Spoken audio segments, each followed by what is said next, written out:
Good evening and welcome to the Writer's Block.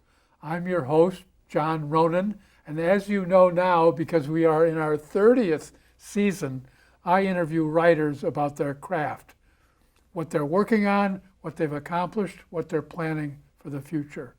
They might be poets, or they might be short story writers, they might be journalists, they might be novelists. We even have a wider net than that. Sometimes I've had on other brands of artists, such as musicians, actors, sculptors. If you have an idea for a guest who might be good for the Writer's Block, a writer or other sort of artist, watch for our address at the end of the show. We'd be very happy to get your suggestions. I also want to remind you that the Writer's Block and all the other original programming that comes out of 1623 Studios is a result of cable access television. You don't get this service if you subscribe to Dish or those other ways of getting television and media into the home. You stick with cable and the Writer's Block. Thanks. I do want to tell you, we're very lucky to have a writer tonight. She is a novelist by the name of Alden, who has written a wonderful book called Yours Faithfully, Florence Burke. I'm going to hold that up to our book camera. As I mentioned, that Alden is from originally Tilton, New Hampshire, and where she attended St. Michael's College. Later took a master's degree in education and taught for a number of years at the 5th grade elementary level. That's the level where sainthood is required.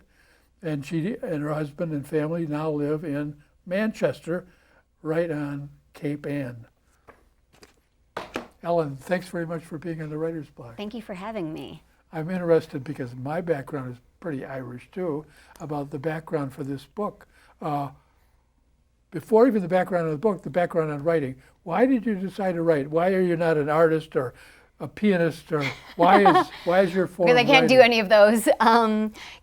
I fell into this. It was not anything I ever thought that I was going to be doing. I was pretty happy with everything that was going on, teaching, and my children were young at the time when, I became inspired. But finding this old leather box in my attic just completely. And this is the leather. This is the leather box. Yes. You found an antique in itself. I'm going to hold that up on our book slot, our book, and open it up.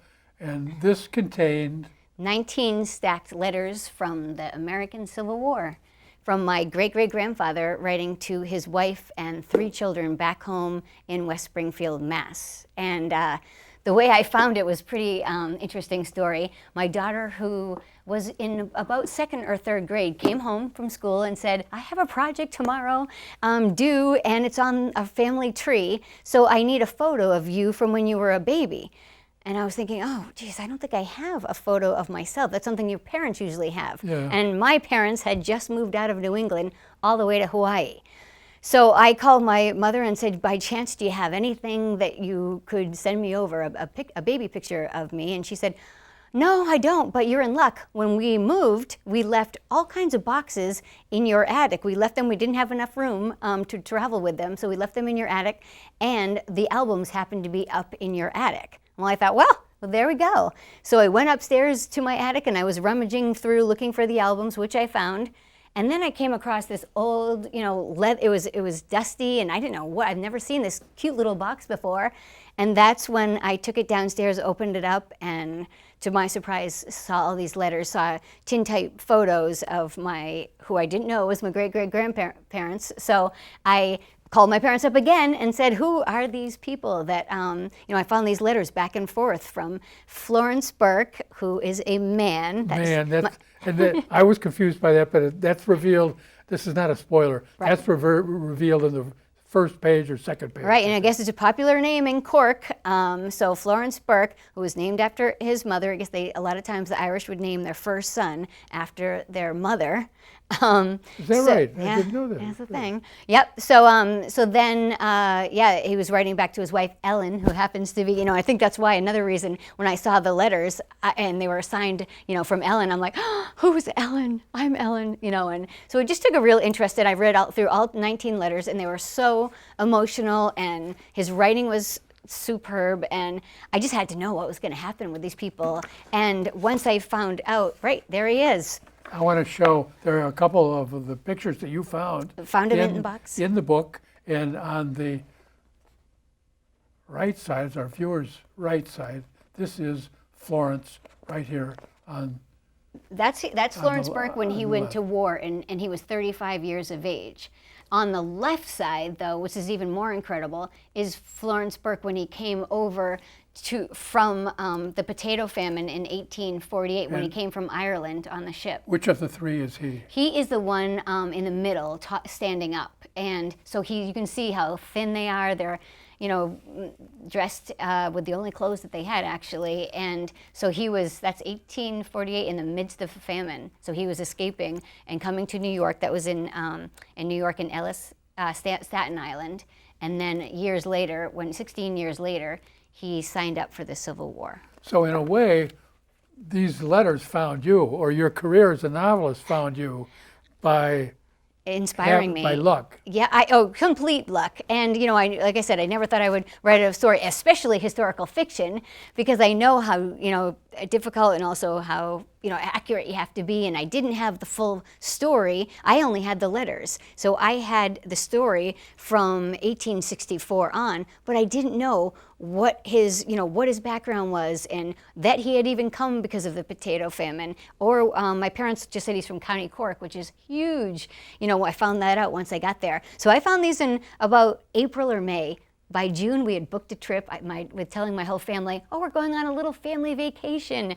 Little did they know, I was completely trying to find, all the research. Do the research. I went everywhere. I went all around. This is when I found out how big County Cork is, with the photos and with the names. And I'd always heard all you do is you walk into the local pub and you say, hi, I'm looking for Florence Burke, and they say, oh, he's right down the lane. He's waiting for you.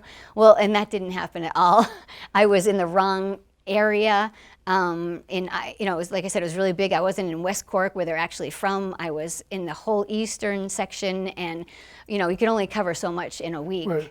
But the book starts. The book's in three big sections. The first section is in Ireland, right? When Florence, your great-grandfather, great-great-grandfather, and your great-great-great-grandmother live, and they're both moving to the United States, but not together. Right, and that's actually what happened. So, what I was going to say is, so the reason I decided to write historical fiction is that I couldn't find the exact town they were from when I was writing. Of course, now that I've traveled with the book for the last 3 years, I found out everything. I've met people that have sent the actual baptism records, the actual boat that he was on. So I could write a whole other book, but I have to say, I was pretty close to what actually happened. And have you found the passenger list from the boat? Yes. My brother has dug those up again. It's incredible. Yeah, these people, imagine them on that ship coming over, scared to death. Yeah. No, I can't. And as you know, in the story, Florence and Ellen, they meet, they're 17 years old in Ireland. Right. And the famine is in its third year. The blight has, knocked out all of that's the only thing that they were growing on their farm. So everyone is dying of disease, starvation, and people are either dying or they're leaving. So Ellen's family decides to leave a year earlier than Florence, and she thinks, oh, that's it. I'm not going to see him again. And they're madly in love already. They're madly in love. So you don't know if they're ever going to see each other. Right, and she thinks, forget it. There's no chance I'm going to see him. And as she's going over on the passage in that ship, she's down in the belly of the boat because they can't afford a better ticket. Yeah. And her mother ends up dying, and she's pitched over the side, and it's just awful. How many people didn't make it. That's why they called them the coffin ships. So, But then a year later, he decides, I just got to go find Ellen. This isn't getting any better. We need a better life. So he tries to convince his family, who are too proud to move. They say, nope, we're going to either live or die in Ireland, but we're not going to abandon it. We're not going to move. And he said, well, I am. And he and his brother at 19 years old decide to go on the journey themselves.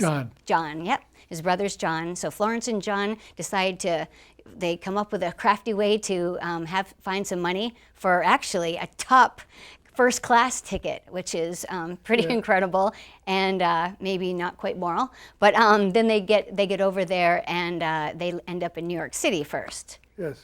And that was a rough place for the Irish. Yeah. The book is very honest about the rough life immigrants had here. It wasn't all roses like Wizard of Oz or something like in Yellow Brick Road. And the family conflicts continue. Like John and Florence are completely, John is very mad that Florence signed up and took that deal. Yeah. And so there's tension within the family. And Ellen has a horrible time on the farm. I'm jumping ahead. Right. But you didn't sugarcoat the New York experience. The gangs of New York came to mind, that movie. Right.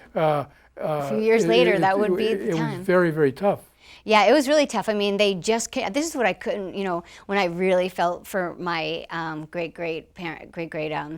grandparents, and that was the thought of leaving your beautiful island. Now, they lived on the coast of Ireland, and yes, you're poor, but you've got, open space and it's beautiful. Then you come to New York City and literally within, 30 steps, you're in the slums of lower Manhattan where all the Irish were. And, there's people are throwing sewer on the street and it's just, they're living in the slums and tons of poverty and they don't have jobs. And it was just must have been such a horrible reality to know that this is where you thought this was going to be your great land that you were coming to and that they're going to welcome you with open arms and opportunity, and it wasn't like that. So at that point, Florence decides, well, I'm out of here because this isn't for me. We're farmers. So he comes up. Yeah, and I want to go and see Ellen anyway. I got to go find her.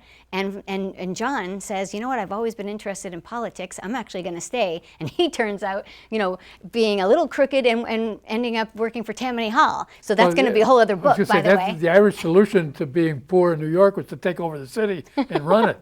Right. And that's what he actually ended up doing. So that's going to be hopefully another book that I write on just him, and that will include the gangs of New York and different people you know that movie?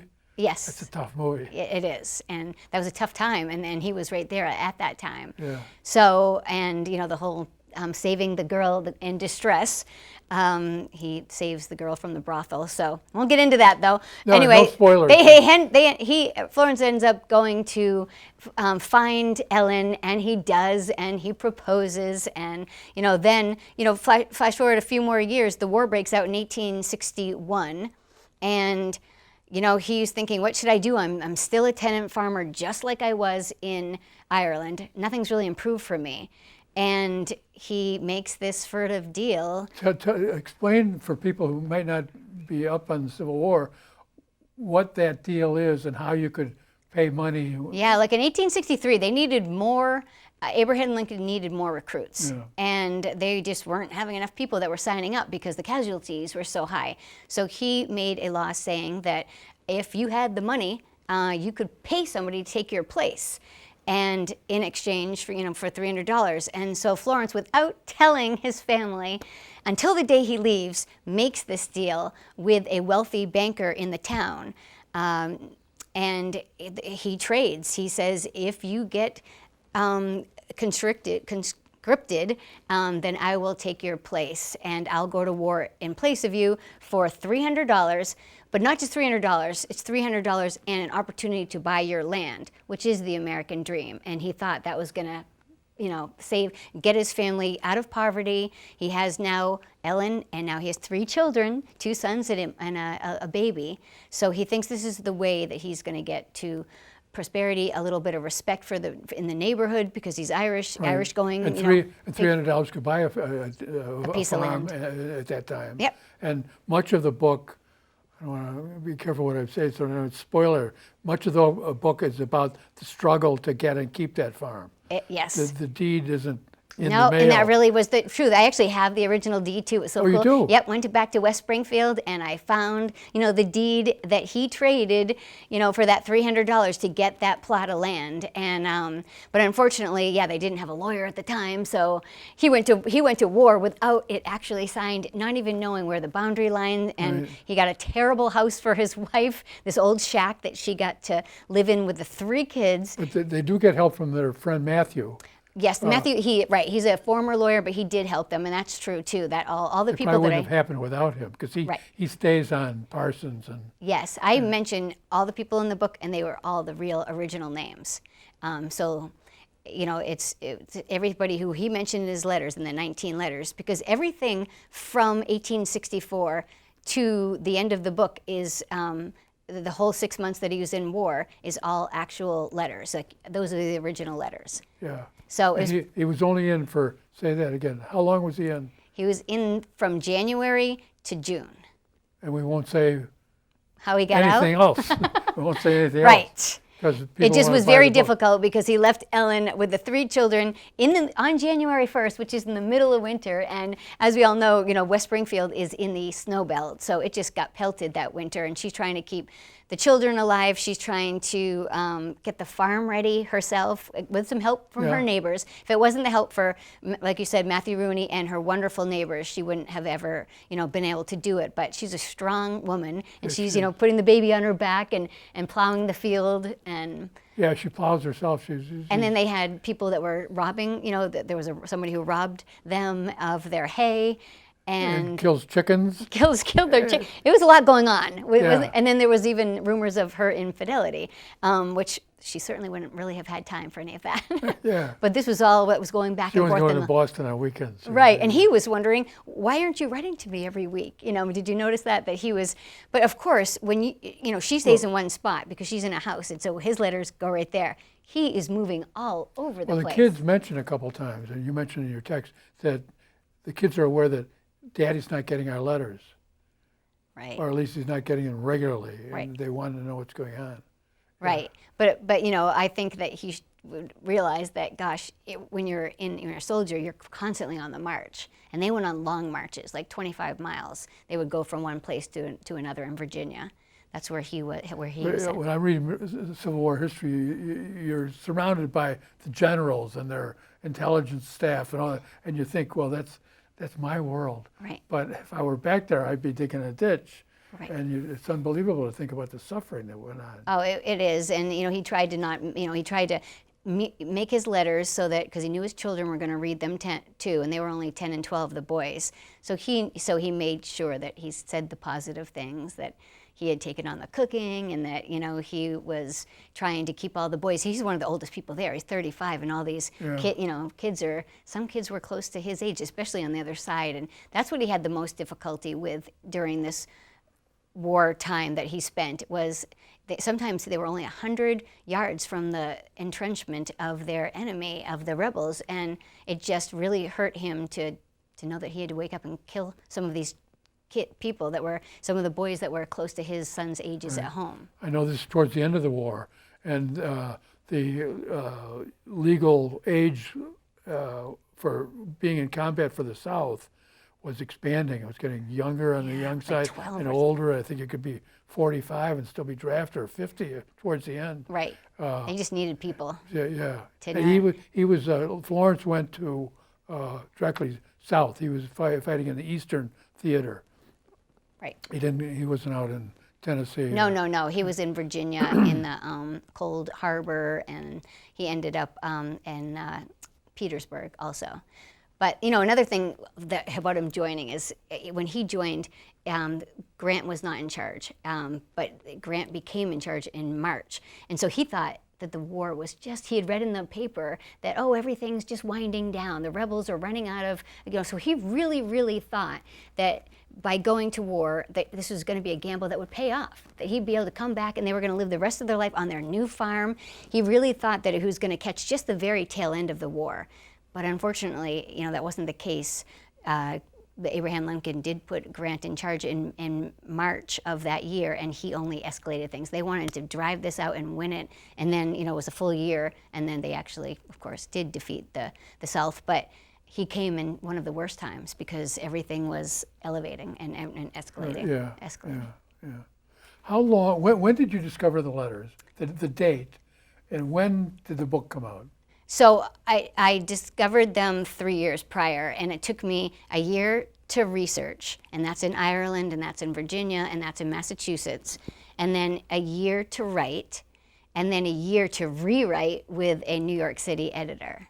And that was brutal. So when did you discover the letters? What, 2000? 2012, I think. 2012. Or 13. So 2012, 13, 14, the book comes out in 2016. 2016. Yeah.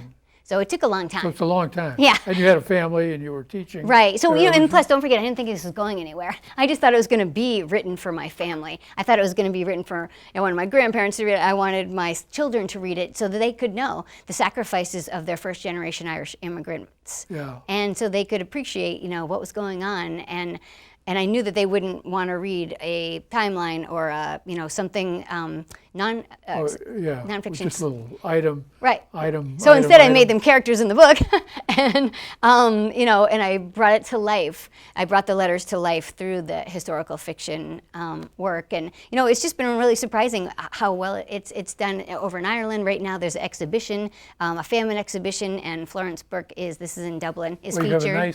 You have a nice line on the cover, both an Irish and an American story. I could not recommend it highly enough. A beautiful read. That's from the Irish Times, and I like this because it's by Ronan McGreevy. Yeah, that's his first name now. Very common first name. Right. In Ireland, fairly rare last name. Right. But you said, I never heard this before, it was common in Ireland for the first boy to be named after the mother. I guess at the famine times, yes, before the famine. This is 1829. So in those early times, I guess it was. That's what my father told me. And so imagine being called Mary or Sally. Yeah. In my family, all the women are Mary. Right. They're all Marys, right? So then I have Mary in here too. So I guess that was. But I don't know about that specifically. But in Cork, when we went to go visit Florence, or Flore as they call it, is a really popular name. There's a hurler, a famous hurler called Flore. I think it was actually Flore Burke, as a matter of fact. And so we just kept hearing that name. So I was like, oh, it's not nearly as uncommon as we would think over here. But it was tricky when I was finding information. All the genealogy stuff I had to do because I kept finding women. Yeah. So it was, I'd never heard that as a male name before, but so that's the first thing I learned. Yep, they call them Flore or Flory as a nickname. So I always try to talk about some of the mechanics of writing, especially for students who see the show, that it's not something you turn out in a half hour. No, and then you send should it see off, the stack. and you're instantly famous by the next week. I thought you were. And, I didn't even know. Forget about even the writing part. I didn't know that you go promote after. I just thought, it just trickles out and people buy it. I didn't know that for 3 years I would be going to genealogy groups, Civil War roundtables, Irish festivals, especially the Milwaukee one. It was incredible. Just all these different colleges and high schools, and there's colleges that are reading it right now, like Salem State is actually reading my story. Yep, and their history of economics class. Wow. So I was really happy about that, and some private schools are reading my book. Good for you. Yeah, including Tilton School. So it's exciting to see that they're reading, and it really does sometimes bring that time period a little bit more meaningful if you're reading about a real family or someone who actually went through it.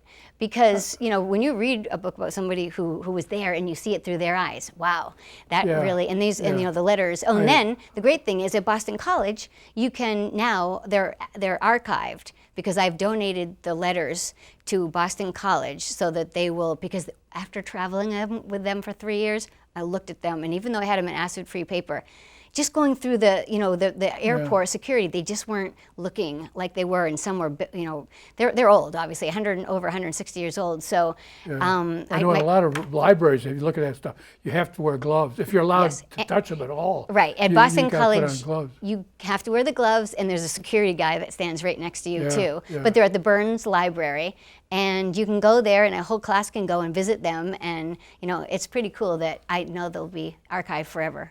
Let me ask you, you said that's being used in an economics course. Is that because of the Irish famine or because of the rough life of surviving in central Massachusetts? You in know, the I think mid he covered 1800s? a lot of things. It was the famine times and how that economy, it caused a whole crash of, they lost a third of their population. They still haven't gained that population even now. And then I think he was also using it. I just came in and talked about the book. I didn't have to really relate it, but he had already related it. But he also was talking about, I guess, pre-war economy of the Civil War and post-war Civil War economy. So he definitely tied it all in. You had the letters to go on to inspire you, but you had to make up a lot of activity for these families. And especially I'm thinking, because the book is so much about Ellen's struggle when she's alone. Right. And she's a very strong woman. And there's wonderful details in there, she almost gets hit in the head by somebody carrying buckets of maple syrup. Yes. That's a wonderful detail. You wouldn't think of that in the 21st century. Right. But where did you get those ideas, and where did you get all that? Yeah, the that rich detail. Creativity about her life. I have to say that I started reading, and I heard from my editor in New York City that you got to read the whole time you're writing. So I read everything I could, historical fiction or not, and nonfiction, just about the time period, about making sure that I was historically accurate. Now, what I didn't tell you is over in Ireland, I had a historian over there helping me to make sure that, because the last thing I wanted to do, I wasn't obviously there in the 19th century. You can't write a historical fiction novel and not be historically accurate, or you will get slammed. And I understand that, and I wanted to make sure that I put all the, the correct. So every word I would say, clothing, things they would eat, this guy would go through, and still somebody might call you out on one thing that you might have said, but pretty much it's done pretty well. And I really can't thank this man that helped me, that also wrote the foreword to my book. He was invaluable to me, and I'm still friends with him. I go back and visit him every time. He took, he cared about the story. And so the book's been out for 3 years. Yes. And but it's still going strong. It is. I am really, really happy that book clubs are still reading it, and that I'm still being asked to present, and it's getting in more and more schools every year. So I'm really happy about that. I'm going to show that we're almost out of time. I'm going to show the book and ask if Becky can show the cover again. And while she's doing that, ask you what's next. Well, I thought right after this, I was going to write the story about John, who is his brother, who stayed in New York City, and I'd been doing all this research on, Boss Tweed and all the gangs in New York people. But then all of a sudden, I got inspired by a children's novel, and I'm taking a little time. I'm just about finished. I have an illustrator from Newburyport that's helping me, and I'm just about finished putting that. It's called the Seal with a Pink Bow, and it's about. So it's a little different tone. It's totally different. It's about the power of imagination, and nowadays kids have a lot of ready-made entertainment. They don't need to use it, but darn it, we're bringing it back. Just imagination. Ellen Alden, I want to thank you very much for being on the Writer's Block. We're out of time already. It went well. I was very fascinated by this, not just because I'm Irish, but because it's a really nice, interesting book. Thank you very much. I want to thank you in television land out there for being with us. If you've learned something about Irish heritage here in America from Ellen Alden and through her book, Yours Faithfully, Florence Burke, then the Writer's Block has done its job. Thanks for being with us, and I hope to see you again next week on the Writer's Block. Good night.